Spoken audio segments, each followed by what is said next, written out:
There were always rumors about the disused railway near my city.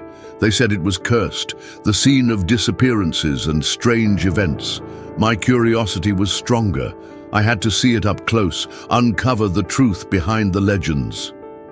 When I finally arrived at the disused railway, the first thing I felt was the profound silence, so intense that it was deafening.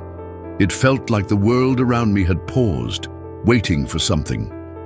The cold wind whistled through the abandoned carriages, dragging dry leaves with it and whispering ancient secrets that no one else remembered. Every step I took on the tracks made a metallic sound and echoed through the void, as if announcing my arrival to an invisible audience. This feeling of being watched by eyes I couldn't see began to weigh on me, filling the air with palpable anticipation. As it progressed, the atmosphere became more and more oppressive. The train cars, corroded by rust and time, seemed like sentinels from a forgotten era, guardians of untold stories. The wind was picking up, whistling loudly between the empty compartments, and I could have sworn I heard fragmented voices on the breeze, distant laughter, muffled calls. With each step, my heart beat faster, fueled by fear and the adrenaline of forbidden exploration. The feeling of isolation was complete, and although I knew I was alone, I couldn't shake the impression that something or someone shared that abandoned space with me. I tried to focus on my breathing to calm my nerves, but the cold air filling my lungs only amplified the feeling of discomfort. The crunch of dry leaves beneath my feet was the only sound besides the wind, and every little noise seemed amplified by the silence that surrounded me. I often looked over my shoulder, hoping to find something or someone that would justify my anxiety, but I only found emptiness. Yet I couldn't help but feel that every abandoned train car and every meter of corroded track watched my progress with a kind of dark curiosity. As the daylight began to fade, the shadows of the carriages lengthened across the tracks, transforming the landscape into a maze of menacing, dancing shapes. The temperatures dropped even further, and the cold crept into my bones, making me shiver. The sounds of the environment, now mixed with the fall of night, became less identifiable, more strange. The feeling of being watched intensified, and each shadow seemed to hide a veiled threat, a danger that lurked in the imminence of dusk. I decided it was time to return, but something inside me resisted the idea of leaving the place without answers. The railway, with its mysteries and its aura of desolation, had completely captured me. Even with fear growing in my chest, curiosity and the need to discover the secrets hidden in those trails were stronger. I turned to take one last look at the silent carriages, and for a moment I thought I would see a dark figure disappear into one of them. His heart racing and his mind alert. He knew that the stories he had heard could be more than mere legends. Something told me that the railway had much more to reveal, and I was determined to find out what it was. While exploring the disused railway, I decided to take several photos to document my journey and the strange sensations the place gave me. The idea was to have concrete proof of what I saw and felt, something to show or perhaps to convince myself that it wasn't all a figment of my imagination. I pointed the camera at the train cars, capturing the rusty texture and faded colors that told stories of decades of neglect. However, when reviewing the images on the camera's viewfinder, I noticed something disturbing. One of the cars, the oldest and most deteriorated, simply did not appear in the photos. It was as if he were made of air, a presence that refused to be captured. Intrigued and a little alarmed, I tried different settings on the camera, thinking it was a technical problem. But no matter the angle or configuration chosen, the result was always the same. Where the carriage should have been, there was only emptiness in the photos. The tangible reality that I could touch and see with my own eyes defied the logic of photography. This unusual phenomenon intensified the mystery of the place and reinforced the rumors of curses I had heard. The ghost car appeared to be more than a simple material failure. It seemed to be a separate entity, protected by forces I could not understand. I decided to investigate more closely, approaching the carriage that refused to be photographed. Every step toward him seemed to increase the tension in the air, as if I were about to violate sacred or forbidden territory. I touched its cold, rough surface, half expecting my hand to pass through it as if it were an apparition. But it was solid and real and incredibly cold to the touch. The metal seemed to suck the heat from my skin. There was an ethereal quality to him, a feeling that he no longer belonged to this world, or that he had been left behind by an era that no longer existed. Curiosity led me to explore the interior of the carriage. The interior was dark and smelled of rusty metal and rotting wood. The dim light that came through the cracks only outlined contours, creating shadows that danced on the walls as I moved. The air inside the carriage was stagnant, as if it hadn't been renewed in years, and the feeling of isolation intensified with every moment I spent inside. Still, I persisted, searching every corner, hoping to find some clue as to why this carriage was different, why it hid from the camera lens. After a few minutes that seemed like eternities, I left the carriage, more confused than ever.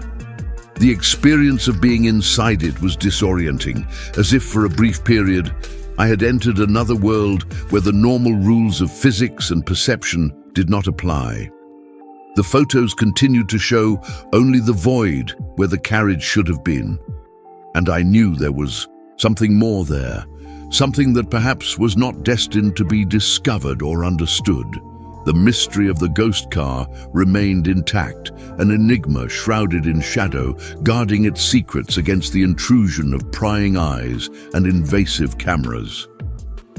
As I explored the interior of one of the disused railroad's darkest cars, my eye was drawn to an unexpected figure. Sitting in a dark corner, a man stared into space with a disturbing intensity. His eyes, cold and still, seemed not to belong to a human being, emanating an icy light that chilled the spine. The rest of his face was shrouded in shadow, making it impossible to discern any other features. In the silence of the carriage, only the sound of my breathing seemed to exist. And then, without warning, he turned his head and our eyes met. At that moment, I felt as if time around me had stopped. The air became thick, almost palpable. That brief eye contact seemed to last an eternity. The man didn't blink, he didn't move. His expression was unfathomable and deeply disconcerting. I tried to find some logic, some explanation for his presence there, but my mind was blank, frozen by the shock and irrational fear that his figure imposed. Every second that passed increased my anxiety, and I felt trapped in his gaze, unable to look away or run. The temperature inside the carriage seemed to have dropped several degrees, and a shiver ran through my body, despite logic insisting that none of it made sense. I decided I needed to do something, anything, to break that trance. With a tremendous effort, I managed to stammer out a few words, asking who he was and what he was doing there. My voice echoed strangely in the carriage, as if the sound was something tangible that could disturb the oppressive silence. The man, however, did not respond. He continued to stare at me, and it was then that I realized that, despite the darkness, his eyes glowed an ice blue, luminous and completely devoid of emotion. It was as if he saw through me, or as if he was looking at something behind my existence. Gradually, I began to regain my sense of reality, and the urgency to leave that place became uncontrollable. Slowly, I began to move towards the exit of the carriage, never taking my eyes off the mysterious man. He remained motionless, like a statue, his presence increasingly intimidating as I walked away. My heart was pounding so hard I could hear it pounding in my ears, and every step outward seemed to require an absurd amount of effort. As I exited the carriage, I took a deep breath of the cool night air, trying to dispel the fear and confusion that were plaguing me. I looked back one last time before leaving the place, and the man's figure was still there, looking ahead, immersed in darkness. I didn't know if what I had experienced was real or a figment of my imagination, but something inside me changed after that encounter. The still, lifeless eyes of that figure would continue to haunt me, always reminding me of the inexplicable mystery of the disused railroad. As I explored the carriage where I had found the still-eyed man, I tripped over a loose floorboard. Curious, I crouched down to investigate further and discovered that the board could be lifted. Below it, covered in dust and hidden in the shadows, was an old diary, its cover worn with age. I hesitated for a moment before picking it up, feeling the weight of the story in my hands. I carefully opened the diary, discovering that it belonged to the last engineer in charge of the railroad, a man named Thomas Mallory, whose writing revealed a growing desperation across the pages. The first entries were technical, detailing maintenance routines and minor incidents common to the operation of a railway. However, as I flipped through the pages, the notes began to change tone. Thomas wrote about hearing unexplained voices at night, sounds that seemed to come from the tracks and the cars themselves. He mentioned how these voices whispered names and promises, creating a nightly chorus that no other employees seemed to hear. His entries became more sparse and disturbed, reporting the disappearance of colleagues who were never seen again. In a particularly dark entry, Thomas described a pact that had been made decades earlier, a sealed agreement to keep something terrible imprisoned beneath the railroad. He wrote that the railroad was not just a transportation route, but a barrier built to contain a force that, if unleashed, would have disastrous consequences. The engineer expressed his growing fear that the measures taken to reinforce this pact were failing, and that the voices he heard were harbingers of an imminent catastrophe. Increasingly obsessed with the idea that he was fighting an invisible threat, Thomas began to isolate himself from other employees and spend long nights in the command car, documenting every anomaly and trying to decipher the patterns of the voices. His last entries were frantic and almost unreadable, marked by a palpable terror. He mentioned visions of shadows moving at the edges of his vision and the feeling of being constantly watched, not just by his peers, but by something much older and more malevolent. The discovery of the diary left me deeply disturbed. I closed it carefully, pondering the responsibility of guarding such knowledge. Thomas's words, although fragmented and fraught with fear, offered a new perspective on the railroad and the inexplicable events associated with it. It was clear that something more complex and sinister was going on here, and I felt like there was something more to be discovered. Keeping the diary with me, I decided I needed to investigate further, perhaps even find a way to finish what the engineer had started. The decommissioned railroad, I realized, held secrets that went far beyond simple urban legends. As I read Thomas Mallory's words in the diary, a feeling of uneasiness began to settle within me. The pages described an ancient ritual performed at the time of the railroad's construction, intended to seal something deep beneath the tracks, an entity or force that, according to the notes, could cause devastation if released. The way Thomas detailed these events gave the impression that he himself barely believed what he was writing, but the seriousness of his words left no doubt about his conviction. The more I read, the more an uncomfortable feeling grew inside me, as if in discovering those secrets, I was inadvertently touching something forbidden. Each page I turned seemed to intensify the air around me, making it heavier, as if I were unwinding a forgotten curse.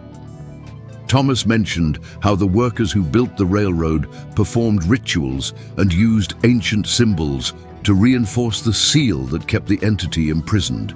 He spoke of a palpable fear that began to spread among the employees, many of whom disappeared without a trace or went mad, their minds shattered by what they had witnessed.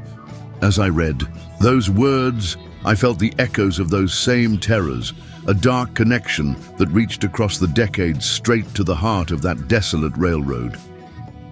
As I continued to explore Thomas's confessions, one detail in particular disturbed me. The suggestion that the seal might weaken over time or be inadvertently broken. There were references to signs and occurrences he had observed, indicating that the barrier between what was contained and the outside world was deteriorating.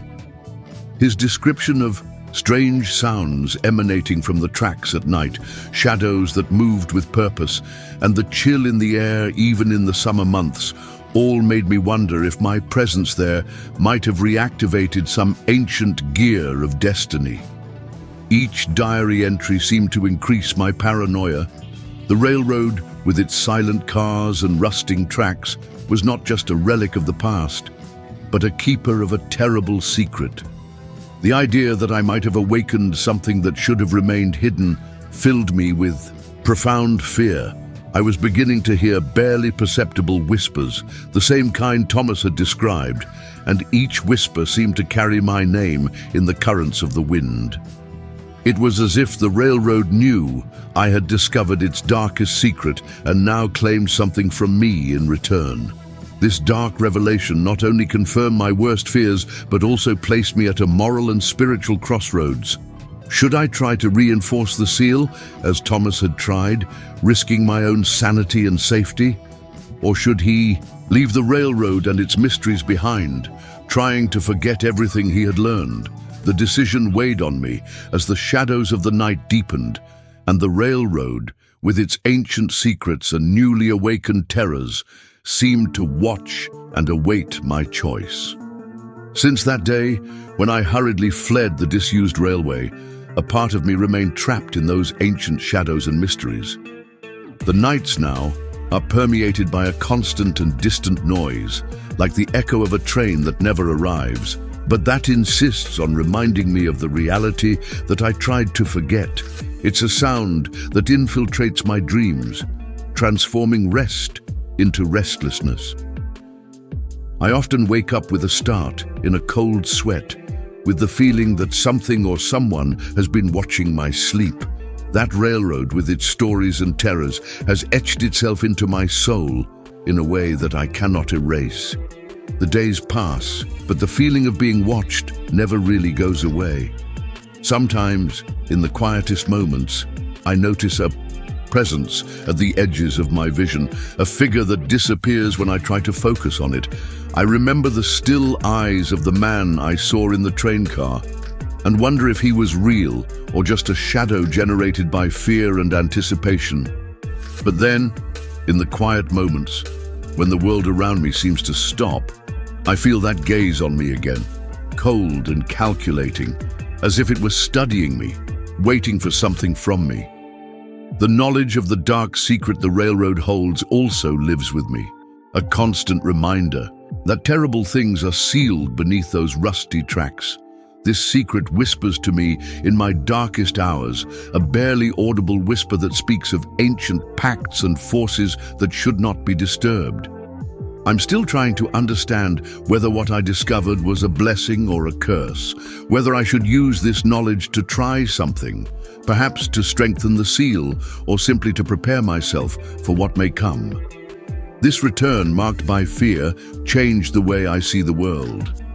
Once a skeptic, I now find myself immersed in ancient books and forgotten texts, trying to better understand the rituals and stories surrounding places like that. All my research only seems to confirm that there are more hidden truths in the world than our vain philosophy can imagine. And as I search for answers, the weight of what I experienced on that railroad weighs on every decision I make, every place I visit, always wondering if one day the sound of the ghost train will stop. No matter how much I try to return to a normal life, The legacy of that experience follows me. In meetings with friends or during work, I often find myself distant, lost in thoughts about that place. And at night, when everything is calm and the world sleeps, I continue to hear the echoes of that train that never arrives, and I feel the eyes of that entity peering from the shadows.